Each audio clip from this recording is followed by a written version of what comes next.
la diapositiva, ¿se me escucha bien? Sí, doctor, se observa la diapositiva. Ok. Bueno, muchas gracias por la presentación. Mi nombre es Jorge Mendoza, soy médico, como ya le habían dicho, egresado de la Universidad Mayor Nacional de San Marcos. Actualmente estoy haciendo la residencia médica en neumología en el Hospital Rebagliati, ¿no? En primer lugar, agradecer la invitación, ¿no? Y tener la oportunidad de poder transmitirles la información sobre estas dos patologías bastante frecuentes en el hospital, ¿no? Sobre todo en su carrera médica van a manejar bastante neumonía, ¿no? En las diferentes especialidades, ya sea gastro, reumato, endocrino, etcétera, siempre se van a topar con una de las más frecuentes intercurrencias, ¿no? Después de la infección urinaria, que es una neumonía, ¿no? Estoy hablando de las neumonías intrahospitalarias, ¿no? Y hay que tener en claro cuál es la patología de estas dos enfermedades, ¿no? La tuberculosis, bueno, lo vamos a ver en la emergencia siempre, ¿no? Pero no es tan frecuente como una neumonía en sus diferentes etiologías, ¿no? Bueno, no quiero explayarme mucho en lo que es etiología, porque la verdad es que es neumonía, solamente hablar sobre neumonía, pues es tener una conferencia de 3, 4 horas en 3, 4 días distintos, ¿no? Ahora lo que voy a hacer es tratar de sintetizar lo básico y lo más importante de estas dos patologías. No me gustaría marearlos mucho con sobrecargarles de información, solamente lo básico, lo que debemos llevarnos en el día a día en el hospital, ¿no? Entonces empezamos. Empezamos lo que es la definición de neumonía, ¿no? Entonces, lo más frecuente.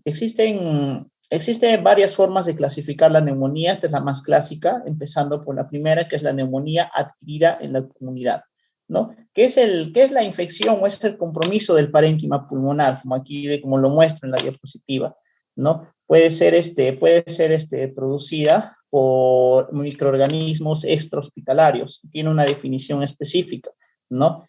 Se trata de un proceso inflamatorio descargado por microorganismos extrahospitalarios que condicionan a que haya material dentro de los alvéolos compuestos principalmente por neutrófilos y restos celulares. Entonces, es la inflamación del parénquima pulmonar que desarrolla un contenido alveolar compuesto por neutrófilos y restos celulares. No es la definición de una neumonía adquirida en la comunidad. Obviamente, microorganismos extrahospitalarios, ¿no? Entonces, si decimos la definición de una neumonía, encontramos a los criterios de Fang, ¿no? Que nos describe a todo infiltrado radiográfico, una neumonía como todo infiltrado radiográfico, más un criterio mayor o más dos criterios menores, siendo los criterios mayores la fiebre, la tos y la expectoración. Entonces tenemos un paciente con fiebre y en una placa radiográfica encontramos un infiltrado clásico como es la consolidación, estamos hablando de una neumonía. Si encontramos un paciente con criterios menores, digamos dolor torácico, disnea, leucocitosis, alteración del estado mental y los signos de consolidación que los voy a describir más adelante, hablamos de una neumonía. Obviamente, ambos con infiltrado radiográfico. Entonces, todo parte del infiltrado radiográfico. Entonces, como ya les había explicado, si decimos, si queremos definir a una neumonía, empezamos por el infiltrado pulmonar más un criterio mayor que lo he explicado o más dos criterios menores, ¿no? Entonces, dentro de la clasificación de una neumonía, hablamos del agente etiológico, ¿no?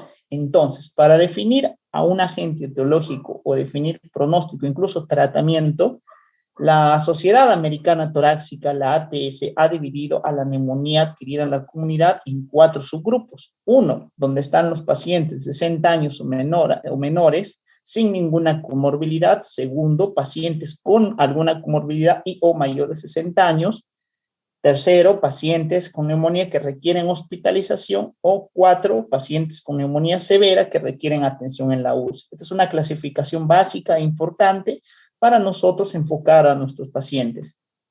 Entonces, cuando hablamos de la etiología, casi la mayoría de los, por no decir el 80, 90, hasta el 100% de los casos que vemos en el hospital, no hallamos a un agente infeccioso responsable de esta neumonía. Por lo general, nosotros ya damos un tratamiento empírico basándonos en las guías actuales para dar el tratamiento específico, para un tratamiento basado empíricamente. Como dice la diapositiva, en la gran mayoría de los casos no llegamos al agente etiológico. Tampoco hay alguna prueba disponible para identificar los patógenos potenciales. Si bien es cierto, existe exámenes de esputo, existe exámenes, diversos cultivos que pueden haber, no siempre se llega a un agente etiológico. Siempre nos basamos en los criterios de FAN, que es el infiltrado radiográfico, más los criterios mayores o menores. Todas las pruebas tienen sus limitaciones. Entonces, si hablamos de una etiología específicamente, cada hospital tiene sus microorganismos aislados, su propia flora, por así decirlo. Pero si juntamos todas las bibliografías, según la clasificación del ATS, encontramos que el primer subtipo, que es la neumonía, en los pacientes de 60 años sin comorbilidades, encontramos a la cabeza el estreptococo neumoniae. Entonces, seguido de los otros microorganismos que lo observan en esta diapositiva. ¿No? Por ahí también se puede aislar la Legionella, Streptococcus aureus, Mycobacterium tuberculosis, etc. ¿No? La importancia de este subgrupo es que es la mayoría de los pacientes. Un paciente de 60 años que tiene diagnóstico de neumonía, nosotros podemos ya una vez dar por etiología al Streptococcus pneumoniae, ¿no? Y si está dentro de este grupo, decimos que la mortalidad está de 1 a 5%. Ahora, en el segundo grupo, pacientes de 60 años o más con alguna comorbilidad, está en la cabeza también el Streptococcus pneumoniae, pero empieza a cobrar importancia la Haemophilus influenzae y los bacilos aerófilos gram negativos. También el Streptococcus aureus. La mortalidad sigue siendo la misma y algunos en este grupo ya pueden requerir hospitalización hasta un 20%. Tengamos en cuenta que a la cabeza está el Streptococcus pneumoniae, ¿no? Pero ya empieza a cobrar importancia otros subgrupos, ¿no? Por eso es que a estos grupos etarios mayores de 60 años se les pone la vacuna contra la influenza, ¿no? Porque ya empieza a cobrar importancia. Pacientes que requieren hospitalización, nos vamos a incluso ver los factores para nosotros hospitalizar a un paciente. También a la cabeza, el Streptococcus pneumoniae, pero aquí ya incluyen otros gérmenes como es la Haemophilus influenzae, los gérmenes polimicrobianos y la Legionella, ¿no? La mortalidad aumenta, obviamente, porque tienen ya al hospitalizarse tienen alguna comorbilidad. La mortalidad aumenta 5,25%. Y los que requieren atención a la UCI, también a la cabeza, el Streptococcus pneumoniae. Pero aquí cobra importancia los bacilos aerófilos gram negativos como la pseudomonas, ¿no? La mortalidad, obviamente, al ingresar a UCI va a ser el 50%. Listo. Eso con respecto a la etiología. Lo que nos debemos llevar de la anterior presentación de la etiología es que a la cabeza, en todos los grupos etarios, va a estar el Streptococcus pneumoniae. Y según va avanzando la edad, van variando ciertos términos, ¿no? Ahora, lo que es la clínica. Nosotros, por semiología, sabemos que en toda enfermedad existe una historia clínica. Siempre debemos empezar por la historia clínica de nuestros pacientes. Tiempo de enfermedad, tipo de inicio, curso, ¿no? ¿Qué síntomas ha tenido el paciente? ¿Cómo empezó? ¿Cuándo empezó? La anamnesis es importante. Posterior a eso viene el examen clínico, ¿no? Donde nosotros debemos tomar la temperatura, preguntar las escalas de dolor torácico, la tos, si es con flema, si es productiva, si es seca, ¿no? Tiene rasgos de sangre, hay disnea, taquimia. Empezamos por nuestra evaluación semiológica, ¿no? Para llegar a un diagnóstico sindrómico, ¿no? Encontramos los signos físicos como es la fiebre, la polimia, cianosis, aleteo nasal, etcétera, siempre evaluando a nuestro paciente. Y encontramos después los síndromes respectivos, ¿no? Podemos encontrar un síndrome febril seguido de lo que es neumonía, el síndrome de consolidación, que a la inspección podemos observar tirajes, ¿no? A la palpación, la amplexación disminuida, las vibraciones vocales aumentadas. En la percusión podemos encontrar matidez en la zona de consolidación. En la auscultación el signo clásico que podemos encontrar es los crepitantes, ¿no? Los famosos crépitos que habrán escuchado como el cabello que se escucha detrás del pabellón auricular, ya igualito, el sonido de los crépitos, ¿no? Es frecuente encontrar los pacientes, no siempre, pero es lo que describe la literatura. Entonces, luego de hacer nuestro diagnóstico sindrómico, nuestra anamnesis, todo, solicitamos nuestros exámenes auxiliares. Y en la cabeza, lo que debemos pedir es una radiografía, de preferencia póstero anterior y lateral, ¿no? Por ahí podemos solicitar, si es que tenemos laboratorio disponible, ¿no? El examen de esputo, los hemocultivos o algunos métodos invasivos, ¿no? Como es la aspiración transtraqueal, la broncofibroscopía, etcétera, que tienen sus indicaciones, pero también tómenlos como opción, ¿no? Como cultura general, ¿no? Pero de cabeza, lo más importante, la radiografía de tórax, póstero anterior y lateral. Ahora, el examen de esputo, y esto les va a venir de repente, ha venido incluso en preguntas de examen residentado, en exámenes de NAM, ¿no? ¿Cuál es la característica que debe tener una adecuada toma de, una adecuada muestra, ¿no? Y una adecuada muestra de esputo debe tener menos de 10 células escamosas y más de 25 neutrófilos por campo, ¿no? Son los límites aceptados para un examen de esputo, ¿no? Incluso laboratorio te rechaza la muestra cuando encuentra más de 10 células escamosas, menos de 25 neutrófilos, le dicen que la muestra es inadecuada. Entonces, es importante que tenga estas características. ¿Ha venido en exámenes residentados? Sí, ha venido. Entonces, es un datito importante, no a tomarlo en cuenta. Dentro de nuestros siguientes exámenes que podemos solicitar está el hemograma básico, ¿no? Pruebas de función renal en un paciente con comorbilidad, si es diabético o si es enfermedad renal crónica, entonces podemos solicitar diferentes exámenes, ¿no? Según nuestra sospecha clínica, ¿no? Que tengamos en ese momento. Si el paciente tiene dificultad respiratoria, la saturación empieza a bajar, es pertinente tomar un ADA. Listo, la broncoscopía se toma siempre y cuando el paciente no responde al tratamiento. Paciente que va mal, paciente que por más que tenga una terapia específica no va muy bien, entonces ya en esos casos se indica la broncofibroscopía según las imágenes también que encontramos. No es frecuente solicitarlo, tómenlo como un datito, como cultura general, sabiendo que existe este examen, ¿no? Para una neumonía que no responde al tratamiento.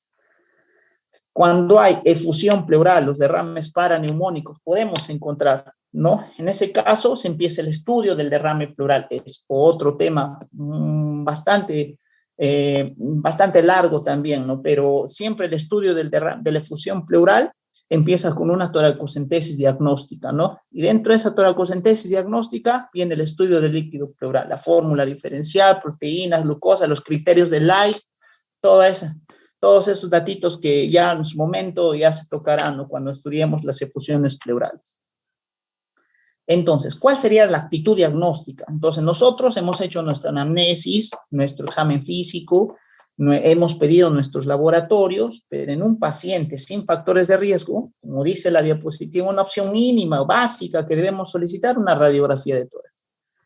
¿Qué más se le puede ofrecer a este tipo de pacientes? ¿No? Bueno, un hemograma, un examen bacteriológico de esputo para ayudar a determinar el germen, pero tenemos una opción mínima y opciones máximas según la oferta que da nuestro centro de salud. Paciente con factores de riesgo, tenemos opciones mínimos, opciones máximas. En pacientes hospitalizados, ¿no? También ya va aumentando el rango de la conducta diagnóstica que debemos tener, ¿no? En un paciente que está en el hospital, ¿no? Es porque tiene comorbilidades, es porque digamos, un adulto mayor bastante frágil, con patologías de fondo. Ya debemos solicitar radiografía, examen de laboratorio, pruebas hepáticas, electrolitos, un AGA y un examen microbiológico.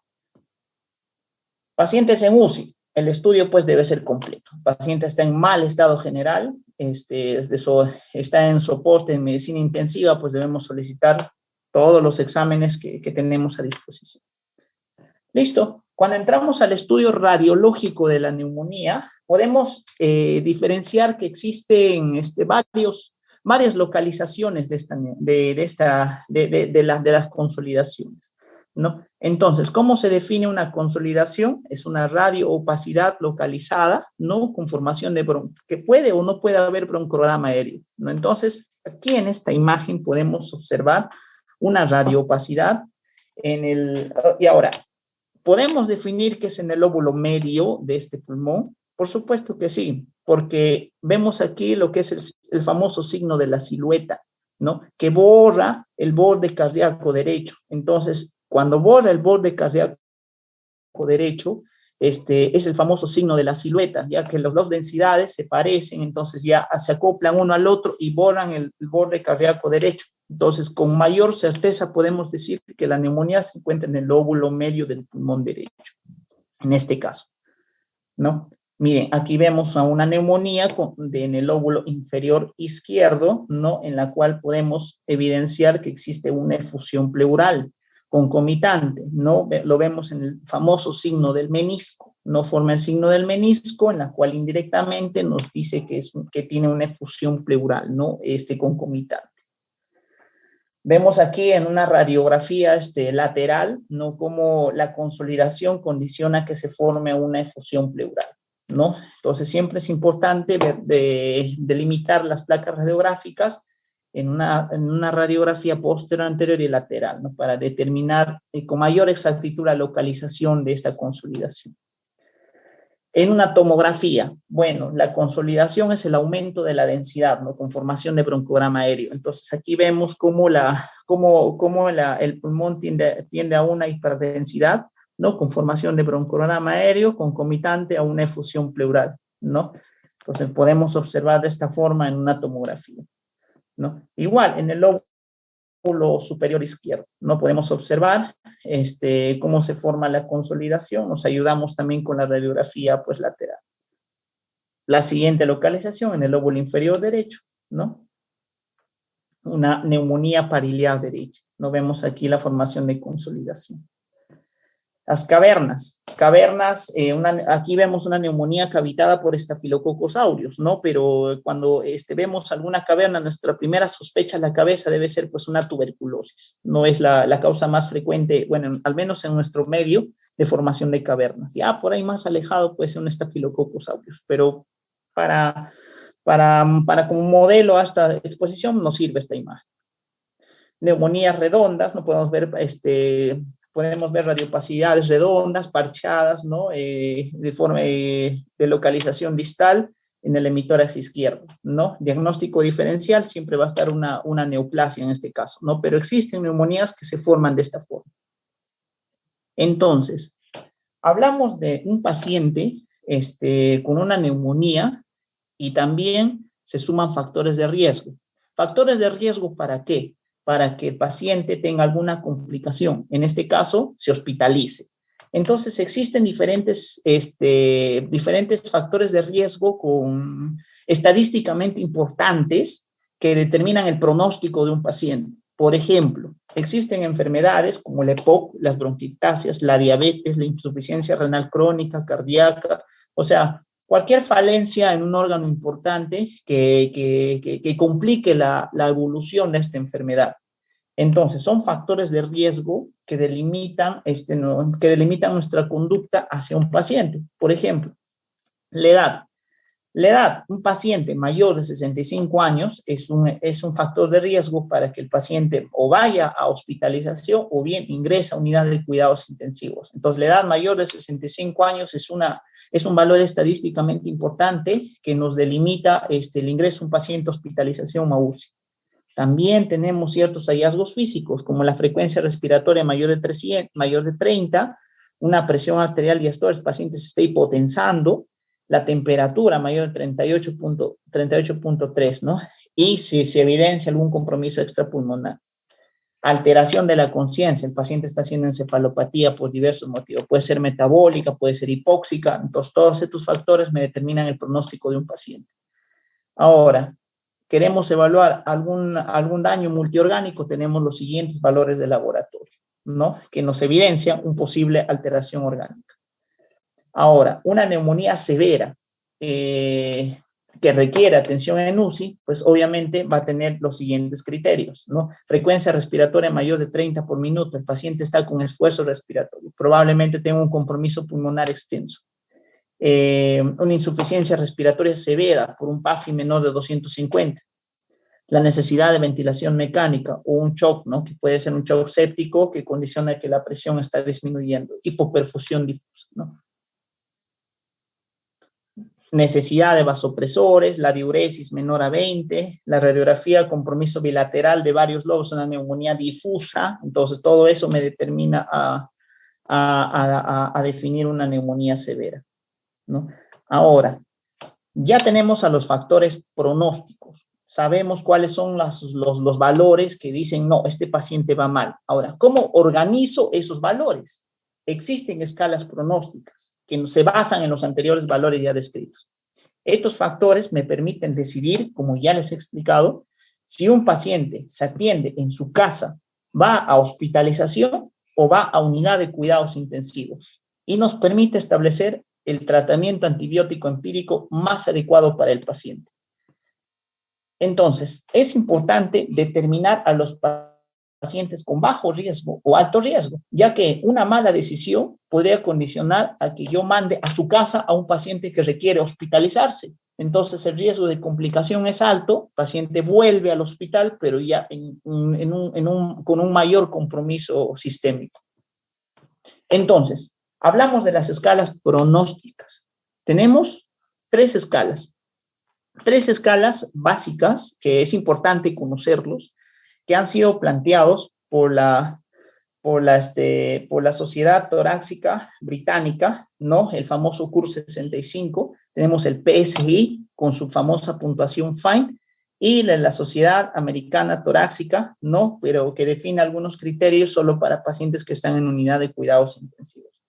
Entonces, la puntuación de FINE, que es en sí la puntuación más completa, pero el menos utilizado, ya que tiene 20 variables con una asignación de puntos, ¿no? Que me permite a mí clasificar a un paciente según el riesgo de muerte.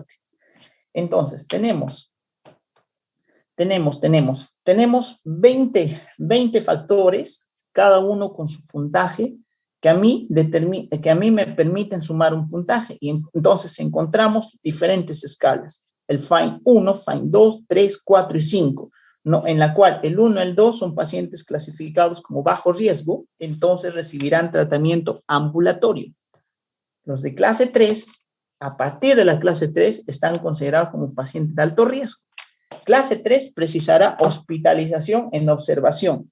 Y obviamente las clases 4 y 5 van a ingresar al hospital, sí o sí, ya sea hospitalización o bien van a ingresar a lo que es la unidad de cuidados intensivos.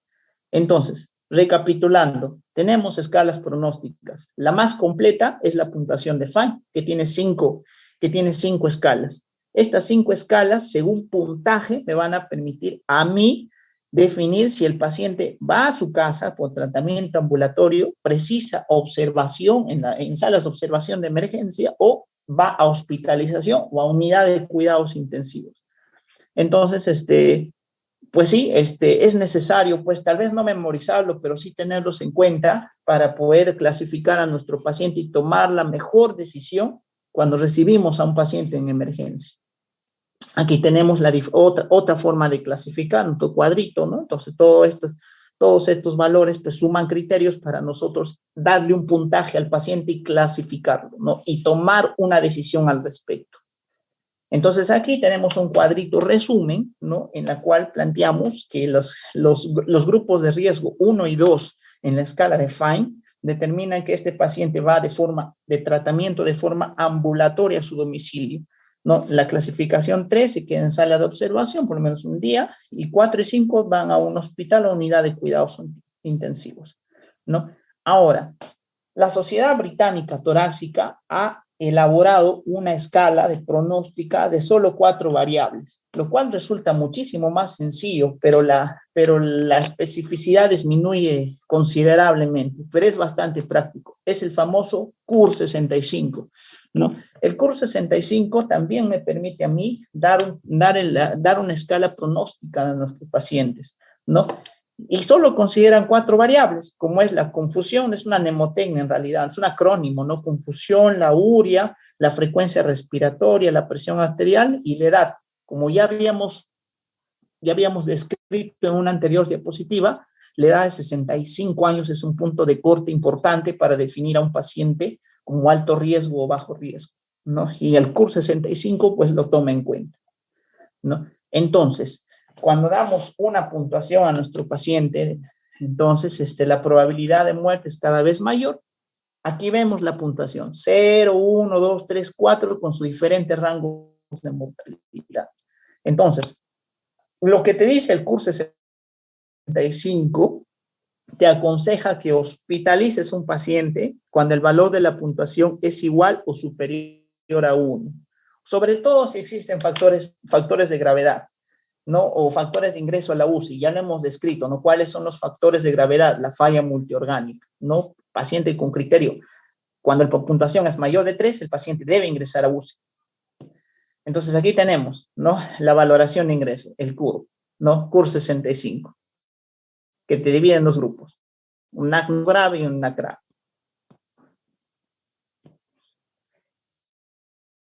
Otro, la escala pronóstica, solo que aplica a los criterios de Ewing, no que se aplica solo a los pacientes que ingresan a UCI. No, hay criterios mayores, hay criterios menores. Listo. Lo que es el tratamiento. La terapia inicial es necesariamente empírica.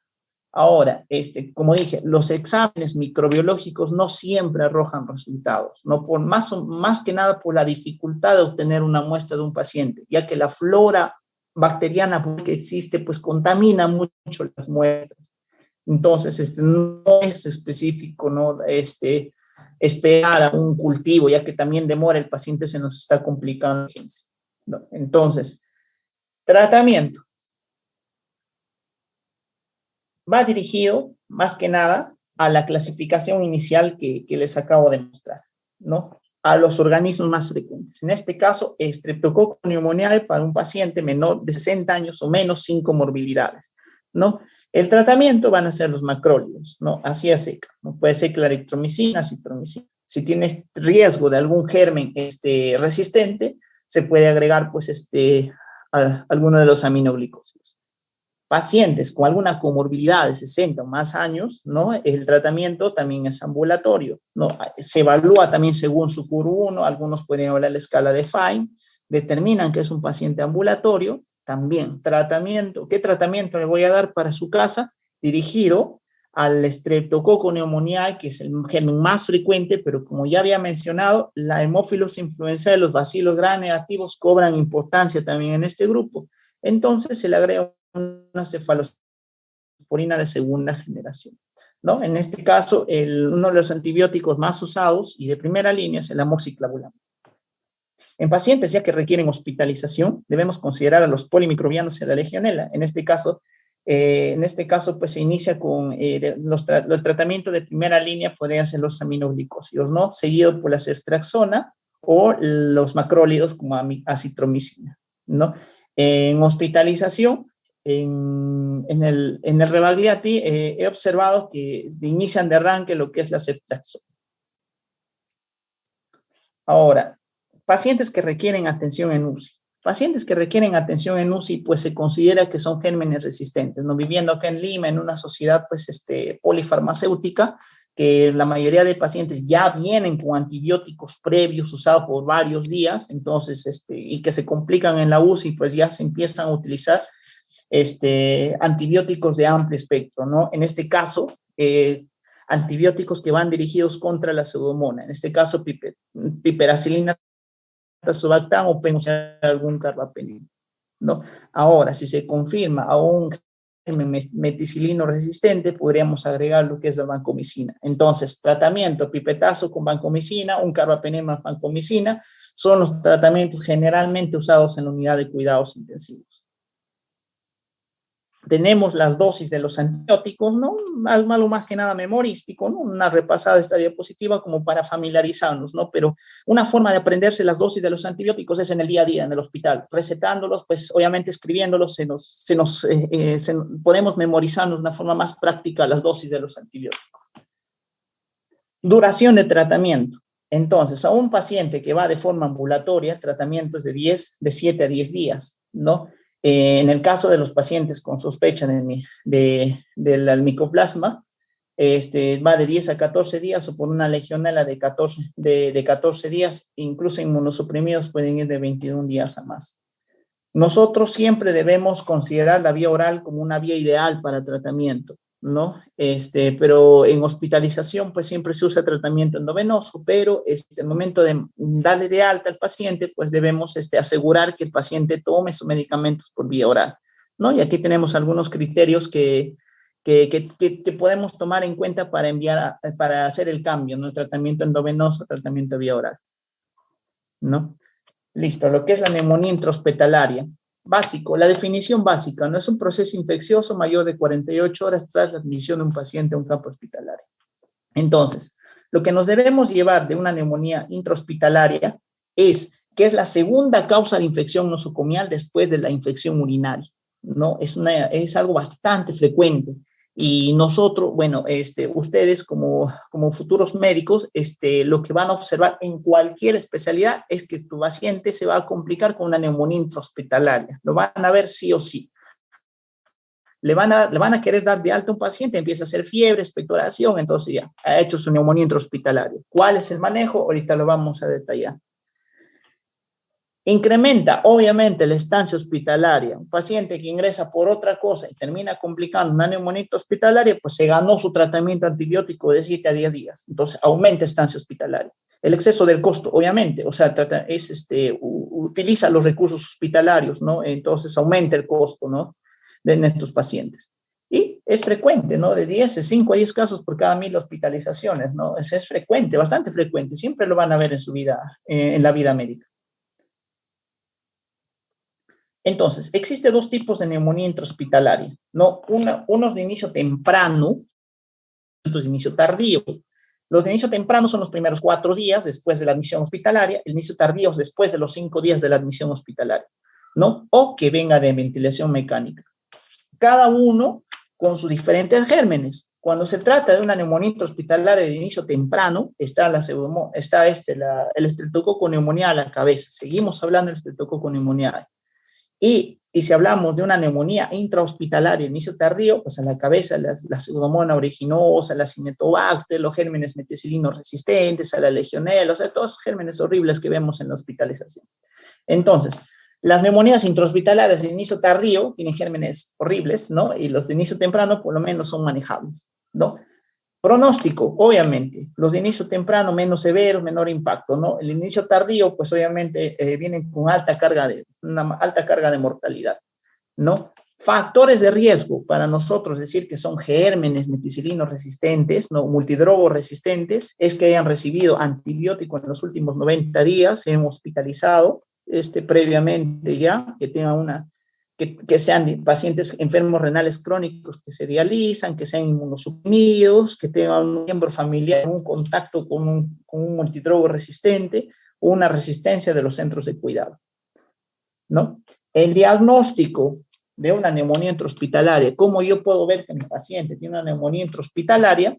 Es con un nuevo infiltrado. Entonces, la placa radiográfica nuevamente toma importancia, ya que en un paciente que empieza a hacer fiebre hospitalizado, que empieza a hacer fiebre, expectoración, le tomo una nueva plaquita y observo lo que podemos ver en esa placa. Aumento de las radiopacidades, ¿no? Nuevos infiltrados. En conjunto con tos, fiebre y su leucocitosis que disminuya la saturación, ¿no? El diagnóstico etiológico ahí sí requiere cultivos del tracto respiratorio inferior, ¿no? El tratamiento va a depender de la clasificación que hemos dado, inicio temprano, inicio tardío, ¿no? Los de inicio temprano van a requerir de una antibiótico terapia de espectro limitado y los de inicio tardío van a requerir antibiótico terapia de espectro amplio, ¿no? Y aquí tenemos una amplia gama de medicamentos, ¿no? Que varía de hospital en hospital, pero generalmente cuando tenemos a una infección intrahospitalaria se dan medicamentos con cobertura Pseudomonas y Acinetobacter, que son las dos bacterias más frecuentes de mayor mortalidad en la hospitalización, Lo que se usa son carbapenems y en asociación en algunos casos con vancomicina, ¿no? Imipenem más vancomicina, meropenem, merobanco, utilizan o su pipetazo, también podrían utilizar por ahí. Entonces son medicamentos que cubren, ¿no?, estos gérmenes potencialmente mortales. Entonces, la antibiótico terapia corta no es posible, ¿no? Pacientes reciben mínimo 14 días de tratamiento, ¿no? Aquí tenemos factores de riesgo de algunos patógenos altamente resistentes, ¿no? Y algunos incluso llevan una antibiótico terapia de segunda línea, ¿no? Como la colistina, la tigerciclina, ¿no? Pacientes ya que no responden al tratamiento convencional y tienen que irse incluso a este tipo ya de segunda línea de medicamentos. Tenemos unas variables predictoras de gérmenes multidrogoresistentes, ¿no?, que han estado en ventilación mecánica, han recibido antibiótico terapia previamente, de amplio espectro, y nos dicen a nosotros que son gérmenes multidrogoresistentes, ¿no?, que a nosotros nos permite dar antibióticos de más amplio espectro, ¿no? Y bueno, eso con respecto a la neumonía, a las neumonías adquiridas en la comunidad y las neumonías intrahospitalarias, ¿no? Ahora conversemos un poquito sobre tuberculosis pulmonar, ¿no? Algo bastante, algo sintético, no quiero marearlos mucho con el tema de tuberculosis porque es un tema, pues, enorme para comentar, ¿no? Listo. Lo que es la tuberculosis pulmonar es causado, pues, por los famosos bacilos tuberculosos, que son el Mycobacterium tuberculosis y el Mycobacterium bovis, ¿no? Mycobacterium bovis, pues, es bastante raro en nuestra sociedad, ¿no? Lo que es el germen más frecuente es el Mycobacterium tuberculosis, ¿no? Es el más importante agente etiológico en nuestro medio, ¿no? Entonces, son un tipo de micobacterias, ¿no? Se denominan bacilo alcohol resistentes, BAR, ¿no? Precisamente en los exámenes de esputo son el tipo de gérmenes que se buscan, ¿no?, bajo una coloración especial, ¿no? Es frecuente en nuestro país, ¿no? Somos el segundo país más frecuente en Latinoamérica, productor de tuberculosis después de Brasil. Somos el primer país con números de multidroga, de MDR, tuberculosis MDR, ¿no? Y por no decir también el primer país con mayor número de casos de XDR, ¿no? Pacientes extremadamente resistentes, frecuente en nuestra población, tan frecuente que en Europa el simple hecho de venir de Latinoamérica, especialmente de Perú o de Brasil, es un factor de riesgo importante para que sospechen de tuberculosis, ¿no? Los pacientes con VIH tienen de 50 a 100 veces más la probabilidad de desarrollar tuberculosis activa. De la epidemiología, lo que debemos rescatar es que es frecuente en nuestro país, más frecuente de lo que muchos podemos pensar, esta enfermedad es desencadenada más que nada por algún factor de inmunosupresión. Entonces, el VIH juega un papel muy importante en la tuberculosis, ¿no? Ya sea pulmonar o sistémica. Entonces, el mecanismo de contagio, ¿cómo adquiere uno la tuberculosis? Ya lo conocemos ya por fisiopatología, ¿no? Las gotículas, las partículas los aerosoles que uno emite al hablar, ¿no? La saliva aerolizada, ¿no? Por la tos, el estornudo o el habla, ¿no? Son micropartículas y ese es el mecanismo de contagio de la tuberculosis. Entonces, ¿cuáles son los factores que favorecen la infección? Obviamente, contacto con un paciente infectante, ¿no? La duración del contacto. Se dice que para que exista la definición operacional de contacto de un paciente con tuberculosis es la cercanía a menos de 2 metros de un paciente con una duración de 6 horas aproximadamente. Entonces, es un factor que favorece la infección por tuberculosis, ¿no? Y la susceptibilidad del huésped. Formas clínicas de la tuberculosis. Hay tuberculosis pulmonar, que es la más frecuente, pero también hay tuberculosis extrapulmonar. De aquí hay que llevarnos que la tuberculosis pleural es considerada como una tuberculosis extrapulmonar, no fuera del pulmón, ¿no? Entonces, toda la patogenia de la tuberculosis gira en torno al macrófago. Entonces, los macrófagos alveolares es el centro de la fisiopatología de toda esta enfermedad, ¿no? ¿Por qué? Porque en el macrófago es que se inicia el complejo primario, el complejo el nódulo de Gone, que ahorita vamos a mostrar qué significa. Entonces, cuando un paciente toma un contacto con la tuberculosis por primera vez, hacen los famosos, o tiene dos vías, o forma el foco de Gone, o forma una linfoadenitis gaseosa, ¿no? Que es más que nada ubicado en la zona iliar del pulmón, y el foco de Gone es más periférico. Cualquiera de los dos. Son una reacción inflamatoria, de primera línea de los macrófagos para controlar la prima infección, del cual el 95% de los pacientes, el 95% de toda la población en general, especialmente los que trabajamos en salud, hemos tenido algún contacto con la tuberculosis, pero gracias a nuestra inmunidad ha podido controlar esta infección y han formado estos famosos focos. ¿Habremos hecho en algún momento de nuestra vida un foco de Gone, una linfoadenitis gaseosa? Probablemente, ¿no? Pero esa infección se controla, se calcifica, lo duermen al micobacterio en tuberculosis y queda ahí, no progresa. Entonces, mucho depende de la inmunidad celular. Es por eso que en pacientes con VIH tienden a desarrollar la tuberculosis de una forma más frecuente, ¿no? No solamente el VIH, sino pacientes con diabetes, pacientes con alguna comorbilidad o con alguna condición de inmunosupresión, digamos desnutrición también, que es lo más frecuente en nuestro país, puede hacer que esta enfermedad desarrolle y vaya más de esos focos de infección que hemos descrito en la diapositiva previa. Aquí vemos a todo el circo de la tuberculosis, ¿no? Y el centro de este circo, el centro de esta fisiopatología, va a empezar desde el macrófago. El macrófago es el núcleo de toda esta fisiopatología, de toda esta inflamación. Entonces, existe una tuberculosis primaria, que existe, como ya les mencioné, el 5%, o sea, el 95% de los pacientes controla la infección, hace sus foquitos de Gone, su calcificación hay, y ahí quedó la situación. Pero en un 5% de las cuales estos pacientes están inmunosuprimidos por alguna condición, hacen el desarrollo de la enfermedad, hacen su consolidación en el lóbulo superior derecho, lo que ya conocemos, ¿no? Esa es la tuberculosis primaria. Ahora, digamos, en un paciente que ya controló la infección, pero después se inmunosuprime, entonces estos pacientes hacen una reactivación endógena o una TBC postprimaria, y son las famosas cavernas que se forman. O sea, esos núcleos gaseosos despiertan y forman las lesiones cavernosas en los pacientes. Entonces, como ya les mencioné acá, la evolución del complejo primario, el complejo de Gone, por ejemplo, que es el más conocido, la linfoadenitis, ¿no? Cualquiera de los dos. Lo más frecuente, 95%, se curan solitos, ¿no?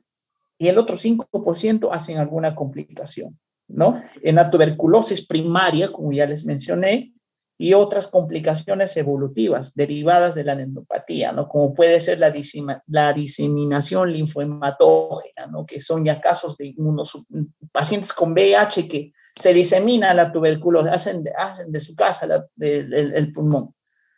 Entonces, para el diagnóstico de una tuberculosis pulmonar, tomemos en cuenta los antecedentes. Obviamente, un paciente inmunosuprimido, diabético, desnutrido, ¿no? Cuadro clínico, paciente baja de peso, sudoración nocturna, tos, es un sintomático respiratorio, tos de más de 15 días. Bueno, por ahí puede estar la reacción tuberculínica, ¿no? Que no tiene mucha especificidad, ¿no?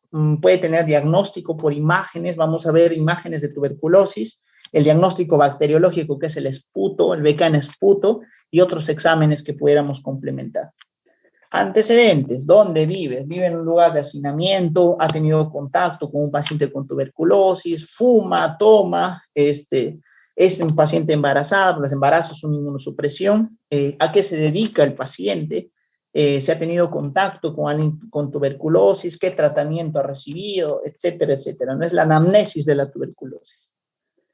Factores de riesgo, obviamente, el hacinamiento, la desnutrición, las malas condiciones higiénicas, drogadicto, es alcohólico, etcétera, son condiciones que favorecen al desarrollo de esta enfermedad. Entonces, síntomas inespecíficos en sí. Paciente puede tener tos crónica, sintomático respiratorio, tos de más de 15 días, puede tener hemoptisis, sudoración nocturna, baja de peso, entonces, pues no puede mostrar ninguna sintomatología, son una tosecita, una molestia, entonces bastante inespecíficos los síntomas de la tuberculosis, ¿no? Pero también ahí está nuestra capacidad diagnóstica de poder diagnosticar a este paciente. El examen de la tuberculina, no más que nada se trata de un examen, un test cutáneo, ¿no? Que decir, no determina la enfermedad infecciosa, sino determina si has tenido algún contacto, ¿no? Lo más probable es que todos nosotros que hemos tenido contacto con el hospital resultemos positivos a la tuberculina. Entonces acá está el test donde se introduce pues una proteína especial en el lecho cutáneo, ¿no? Y elevación de un abón de 6 a 10 milímetros hace un test positivo. Lo que es la radiología. A ver, la tuberculosis de pulmón. La manifestación más frecuente en una tuberculosis pulmonar es la consolidación. La consolidación en el lóbulo superior derecho es la causa más frecuente el signo radiológico más frecuente de una tuberculosis. Primer signo, el más frecuente, consolidación en el lóbulo superior derecho. Seguido, como segunda causa más frecuente, la formación de cavernas. Entonces aquí tenemos una consolidación en el lóbulo superior derecho, es el lugar más frecuente o el lugar donde le gusta estar a la tuberculosis, lóbulo superior derecho. Seguimos de un infiltrado cavitario, también en el lóbulo superior derecho, lo podemos ver en esta imagen, ¿no? Efusión pleural, podemos encontrarlo también. Aquí vemos, ¿no? Tiene paredes más engrosadas en el lóbulo superior derecho, ¿no? Pero el signo más frecuente, pues, es la consolidación. Entonces, también podría existir consolidación en bases, ¿no? Que se pueden confundir con una neumonía adquirida en la comunidad, pero hay una literatura bastante específica, bastante interesante, que describe que las pacientes que hacen lesiones en los lóbulos inferiores están comprometidos inmunológicamente, probabilidad de VIH, ¿no? Entonces, es un datito importante, ¿no? Pero también puede confundir con una neumonía, pues, adquirida en la comunidad, ¿no? También debe estar dentro de nuestro diagnóstico diferencial la tuberculosis, ¿no? Ahora, el famoso patrón miliar, ¿no? Que también se ve mucho ahora post pandemia, ha habido bastantes casos, he visto bastantes casos de tuberculosis pulmonar, ¿no? Que son pequeños micronódulos de 1 a 3 milímetros distribuidos difusamente en todo el pulmón. Es una diseminación linfangítica, o sea, la tuberculosis se ha diseminado por todo el pulmón por vías linfáticas, ¿no? Entonces, vemos acá un patrón, una imagen, una consolidación pariliar derecha, ¿no? Esta es la infiltración linfangítica. Vemos también la efusión pleural, ¿no? Que es concomitante a las consolidaciones que puede formar. Nódulos excavados, diseminación broncógena. A ver, el diagnóstico bacteriológico es el esputo seriado, ¿no? El esputo seriado. Primero está nuestra anamnesis, nuestro examen físico, después tomamos el esputo seriado, ¿no? En la cual le hacen la tinción con Ziel-Nielsen, ¿no? La famosa tinción Ziel-Nielsen, y pueden determinar la famosa baciloscopía, ¿no? Que puede ser negativa, positiva, una cruz, 2 cruces y 3 cruces, ¿no? Aquí tienen la definición, lo pueden leer con tranquilidad en sus domicilios, ¿no? Aquí tenemos la coloración de Thiel-Nielsen que detecta los bacilos tuberculosos, que lo podemos ver aquí en esta imagen, ¿no? Ahí tenemos, ¿no? Los concentrados, ¿no? de tuberculosis. Miren cómo vemos al bacilo. El cultivo para tuberculosis es el medio del Lowenstein-Janssen, ¿no? Este cultivo es un medio específico para ver el desarrollo de la tuberculosis. La desventaja de este cultivo es que toma pues más de 45 días en desarrollar, en dar un resultado, ¿no? Pero un paciente que es, como dice, 3 cruces positivos hasta en 20 días podría dar. Aquí tenemos, ¿no? Las colonias de la tuberculosis, cultivo en Lowenstein-Janssen. Los exámenes complementarios, podemos tener una TAC de tórax, una tomografía, una broncofibroscopía. Los broncofibroscopios se hacen específicamente en pacientes con alta sospecha, pero que tienen BCAS negativos. Entonces, los pacientes ingresan a broncofibroscopía para un lavado y el cultivo respectivo. Otros exámenes complementarios para pacientes, pues, dentro del programa de tuberculosis están, pues, el hemograma, lo que es la hemoglobina, la función hepática, la función renal. ¿Por qué? Porque el paciente va a recibir fármacos hepatotóxicos, entonces nosotros debemos tener una función hepática, pues, basal para poder dirigir el tratamiento. casos sin confirmación bacteriológica, ¿no? Existe, ¿no? Bajo el criterio de imaginológico, bajo el criterio, pues, de contacto, paciente con contacto con tuberculoso, y una placa radiográfica muy sugestiva, pues inicia tratamiento a pesar de no tener el germen específico. Como ya les mencioné, la broncofibroscopía lo usamos en pacientes con alta sospecha, pero que tienen BCAS negativos. Listo, aquí tenemos los medios líquidos, o sea, existe un medio sólido como es el Lowenstein-Janssen, existe un medio líquido, ¿no? Que es el MOPS, ¿no? Pero la ventaja de estos líquidos es que, la ventaja de estos medios es que pueden dar resultados a los 10 días, ¿no? Incluso pueden generarse test de resistencia, de isoniazida, rifampicina, ¿no? En corto tiempo, 7 días. En todo paciente con tuberculosis debe realizarse una prueba de detección de VIH, previo consentimiento informado, es importante. Tratamiento, existen drogas bactericidas y bacteriostáticas. El núcleo básico de la tuberculosis, rifampicina y isoniazida, ¿no? Con sus diferentes reacciones adversas en el cuerpo, ¿no? Y que se complementan con el etambutol y la piracinamida, ¿no? Cada uno con sus diferentes toxicidades. Esta diapositiva lo voy a dejar para que lo puedan leer con calma, ¿no? Pero de aquí debemos rescatar que el núcleo básico del tratamiento es la rifampicina y la isoniazida. No, aquí tenemos la dosificación, la forma de presentación de estos medicamentos, ¿no? Y también tenemos los fármacos de segunda línea, ¿no? Como son los aminoglucosos, los inyectables, ¿no?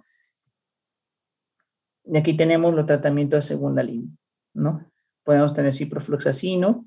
De aquí debemos rescatar algunos fármacos, como es la etinamida, la cicloserina, que se usan más que nada en tuberculosis multidrogoresistentes en sus diferentes combinaciones, ¿no? Esto solamente para que se puedan familiarizar con los nombres, ¿no? No es necesario aprenderlos. Lo que sí es necesario aprenderlos son el núcleo básico del tratamiento de la tuberculosis, la rifampicina, isoniazida, etambutol y la piracinamida, ¿no? Son el núcleo básico que debemos llevar, ¿no?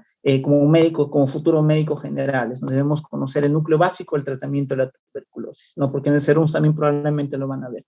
Y bueno, básicamente eso sería, pues, el abordaje de la neumonía y la tuberculosis, ¿no? He tratado de sintetizar bastante la información. Espero que la charla, pues, nos haya nutrido a todos nosotros, para poder llevarnos, pues, lo básico de cada patología. Estoy abierto a cualquier pregunta que pueda existir por parte de la audición. Muy gustoso de poderlos apoyar, ¿no? Abierto a cualquier tipo de pregunta, por favor. Bueno, chicos, como escucharon, el doctor Jorge acá puede responder sus preguntas en este momento. Así que si tienen alguna pregunta, pueden dejarla en el chat.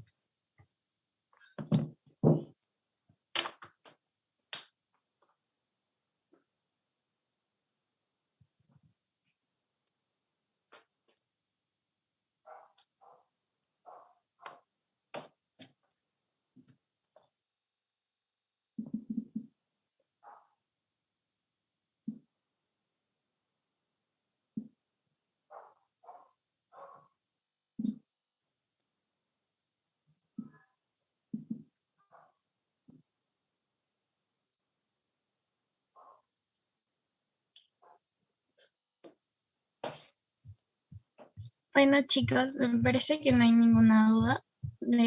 Agradezco a cada uno de ustedes por su participación y también le agradezco mucho al doctor Jorge por habernos brindado esta increíble ponencia. Ahora les vamos a pasar el quizzes para que puedan obtener su certificado y recuerden que deben colocar su nombre completo. Ah, doctor, acá tenemos una pregunta.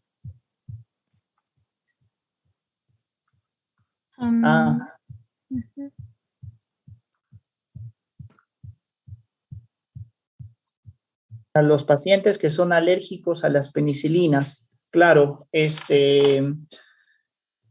macrolio, si estamos hablando de ¿cómo se llama? De las neumonías adquiridas en la comunidad, lo que nos debemos llevar de esta exposición es que tenemos un gran apoyo de los macrólidos, ¿no? En pacientes que son alérgicos a la penicilina, a la ceftriaxona, etcétera, podemos usar, pues, la citromicina o la claritromicina, ¿no? Son muy buenas opciones para una neumonía adquirida en la comunidad. Ya en los pacientes hospitalizados, pues debemos utilizar a los aminoglicósidos, ¿no? Como segunda opción. En los pacientes, ya había otra pregunta.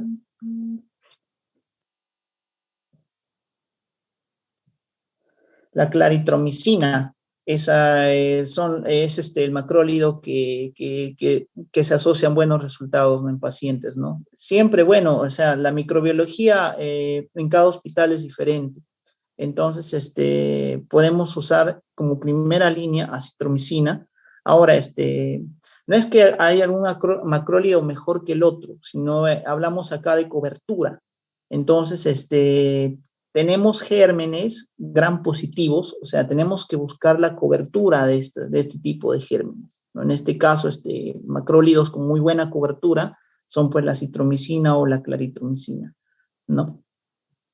Las vacunas BCG administradas a los niños, ¿hasta qué edad protegen? A ver,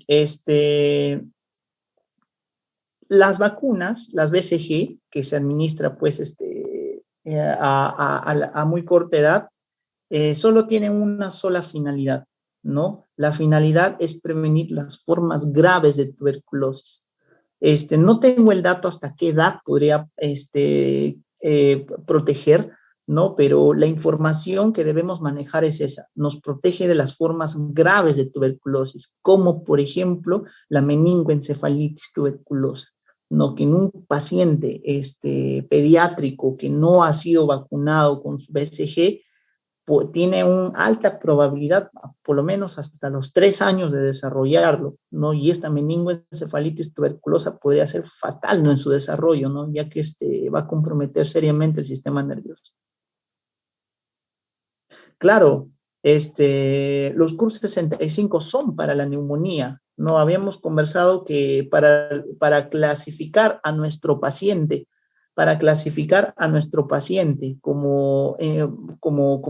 por su riesgo de mortalidad y la decisión clínica, se usan dos criterios, el criterio de Fine, ¿no?, y el CUR 65. El criterio de Fine es más completo, pero tiene muchas variables, tiene 20 variables a tomar en cuenta, es más complicado hacerlo en el día a día, ¿no? En cambio, el CUR 65 solo tiene 4 variables, ¿no? Entonces, esas 5 variables, esas 5 variables, pues los podemos aplicar inmediatamente en la emergencia y definir a nuestro paciente. No, se va ambulatoriamente, o no, se queda en observación, o no, se va a hospitalizarse. Entonces, el CUR 65 se usa en neumonía, es para la neumonía. Claro, claro, sí, voy a pasarlo acá con los administradores del grupo para que lo puedan, revisar con calma.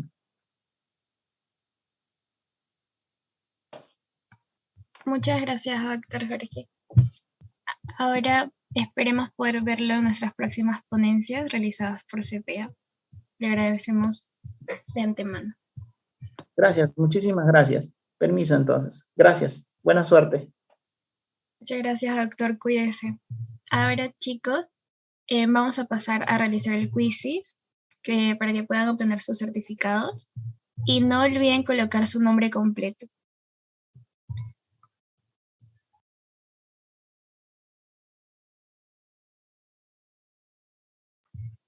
El quizzes lo pasaremos ahora por el chat de Zoom para que puedan ingresar.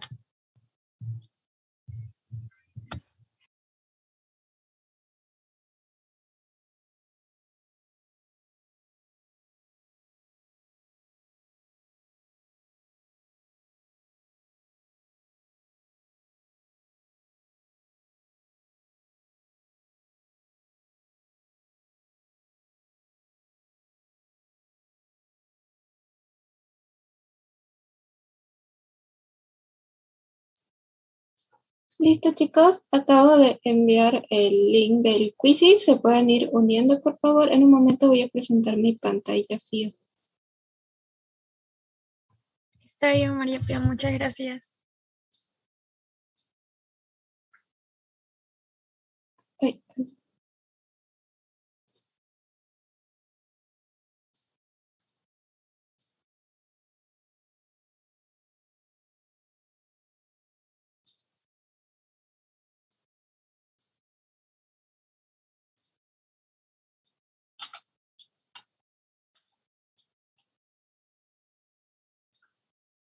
Disculpen, chicos, pueden entrar al último link. Al último. Porfis.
Así, chicos, también hacerles recordar que este quizzes contiene de 10 preguntas, así que tendrían que sacar más de 5 preguntas bien respondidas de manera correctamente. Así que bueno, ese es uno también de los requisitos, poder entrar al quizzes con sus nombres completos y aprobar el quizzes también. Así que bueno, vamos a esperar un momento más para poder iniciar con los que están.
Ah, sí, sí, Pío, me avisan para darle iniciar por fin.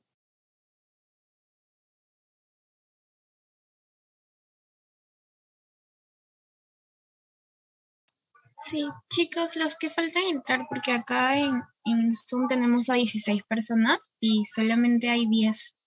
Los que falten entrar, por favor, vayan ingresando.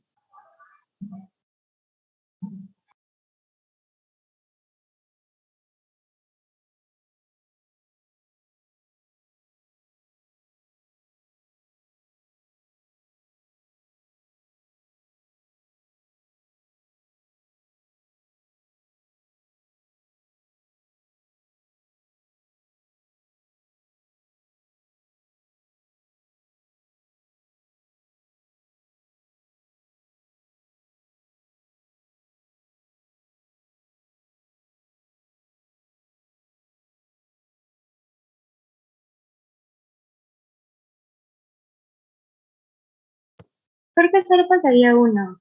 Podemos empezar en 2 minutos máximo. Ya listo. Entonces sería a las 7:48. Alguien se unió. Creo que claro, son 12 porque, o, porque sería... Faltaría una persona. Sí, sí, ahora que me encuentro si falta una persona. Mm. Ahí. Le esperamos entonces 2 minutos. 1 hora. 19:48. Ya listo.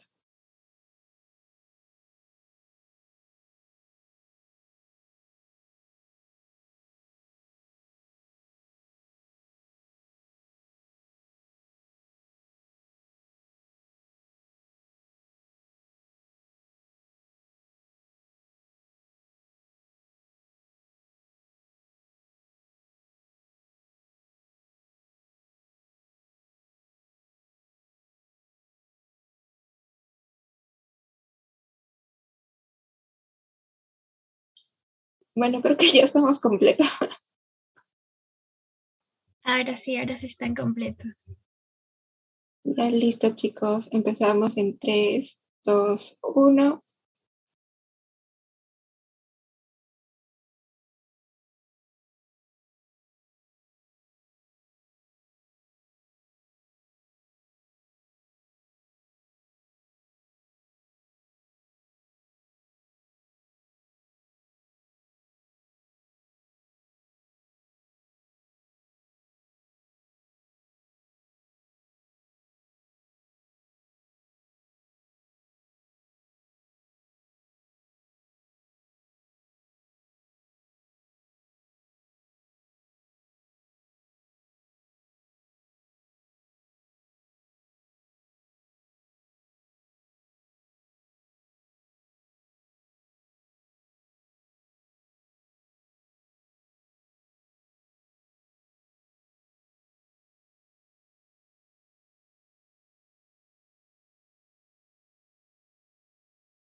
Creo que ahora sí le puedo dar terminar, ¿verdad? Uy, alguien se unió. Chicos, recuerden que tienen que entrar con sus nombres y apellidos completos. En caso haya alguien repetido, solamente vamos a estar considerando uno de los dos. Y bueno, en todo caso voy a esperar a que Olguita termine y voy a terminarlo. No sé qué le parece llamar a Pío.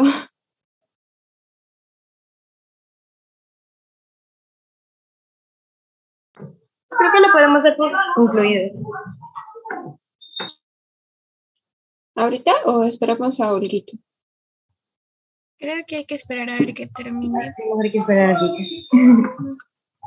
Porque no hay listo. nadie llamado así aquí en el Zoom. Pero bueno, hay que esperar. Sí, pues. En todo caso, Josué Muñoz está porque no respondió. O está con otro nombre después.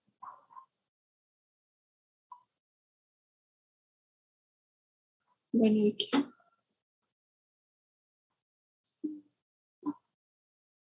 Yo estoy en el primero. ¿Tú eres Josué Medicina 2021? Ah, ok. Vale. Entonces no lo consideramos el de Josué, ¿vale? Listo. Bueno, esperamos unos minutos y ya.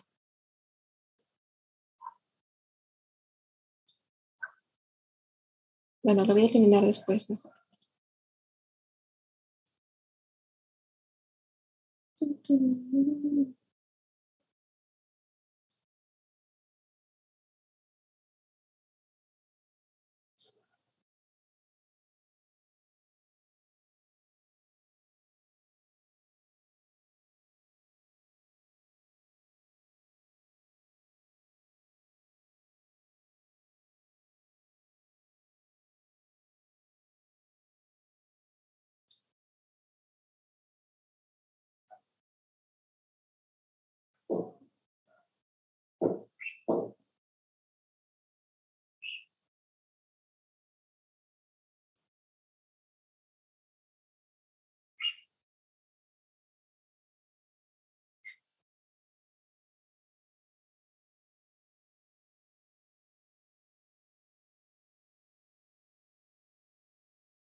Bueno, chicos, ahora sí le voy a dar finalizar. Quien se una después ya no va a considerar.